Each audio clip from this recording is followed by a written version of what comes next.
काय ठरलंय? राष्ट्रवादी काँग्रेस पक्षातर्फे उद्या राज्यसभेच्यासाठी आम्ही प्रफुल्ल पटेल यांची निवड केलेली आहे आणि प्रफुल्ल पटेल हे राष्ट्रवादी काँग्रेस पक्षाचे उद्या अधिकृत उमेदवार त्या ठिकाणी असतील.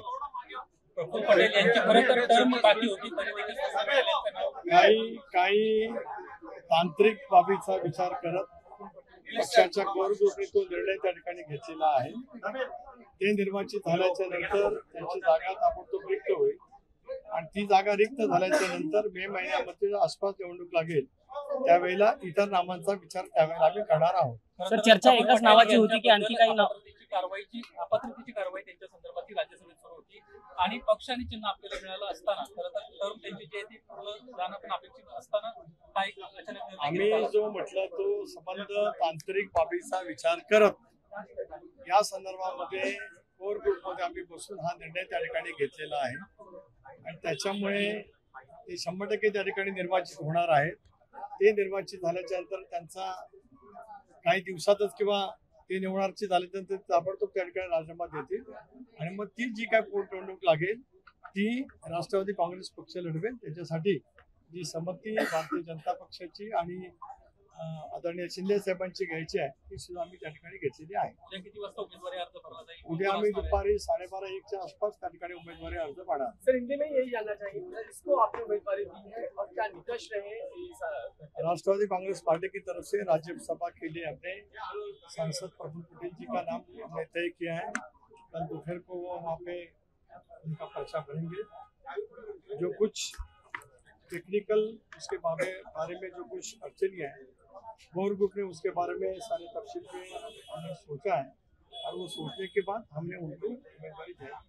कल डिस्क्वालिफिकेशन का भी मामला है, कल फैसला आएगा उस बारे में कितना आश्वस्त लगता है कि आखिर फैसला आएगा? देखिए, कल का तो आखिर का दिन है, तो इसके लिए हम राह देख रहे हैं. विधानसभा के अध्यक्ष है उसके बारे में तय करें. मराठीमध्ये सर्वोच्च न्यायालयाने माननीय विधानसभा अध्यक्षांना 15 दिवसाची मुदतवाढ दिली होती जी 15 फेब्रुवारीपर्यंत होती. 15 फेब्रुवारीला म्हणजे उद्या विधानसभा अध्यक्षांच्याकडनं निकाल अपेक्षित आहे. युक्तिवादाच्या संदर्भामध्ये जे काय आमची बाजू कायदेशीर दृष्ट्या मांडायची होती, वैधानिक दृष्ट्या आम्हाला जी काय मांडायची होती ती आम्ही त्या ठिकाणी मांडलेली आहे. आम्ही आता उद्या विधानसभा अध्यक्ष या संदर्भात निकाल देतील. तुम्ही तांत्रिक गोष्टींचा उल्लेख आता केला, पण साधारण अपात्रता सोडता असे कोणते मुद्दे तुम्हाला वाटतात की ज्या अनुषंगाने तुम्ही प्रफुल्ल पटेल यांचं नाव? आम्ही आता सांगितलं त्या मुद्द्याभोवतीच अनेक गोष्टी असल्यामुळे त्याच्यापेक्षा जास्ती या ठिकाणी विस्ताराने मी काय सांगू इच्छित नाही. शरद पवार गटाने सर्वोच्च न्यायालयामध्ये निवडणूक आयोगाच्या विरोधात याचिका दाखल केली. पक्ष आणि चिन्ह तुम्हाला मिळालं ही गैरबाब आहे, गैरकृती आहे असं त्यांचं म्हणणं आहे. नाही, स्वाभाविकच अशा वेळेचं सर्वोच्च न्यायालयामध्ये दाद मागली जाईल असा आम्हाला अंदाज होताच. त्यामुळे आम्ही त्या ठिकाणी कॅबिनेट दाखल केलेलं आहे. योग्य वेळेला या संदर्भातली ज्यावेळेला बाजू मांडण्याची वेळ त्यावेळेला ती मांडण्याच्या दृष्टीतून आम्ही पूर्णपणाने कायदेशीर तजवीज त्या ठिकाणी ठेवली. सर, आपने कैबिनेट दाखिल किया था जबकि सुप्रीम कोर्ट के कुछ फतवा भी पहुंचे, जैसे पहले बता जाएंगे. क्या लगता है सारी टेक्निकल चीजें आपको खुद कोर्ट को समझानी पड़ी? बिल्कुल, जब सर्वोच्च न्यायालय सुप्रीम कोर्ट इसके बारे में जब सुनवाई लगेगा वहाँ we are prepare for everything.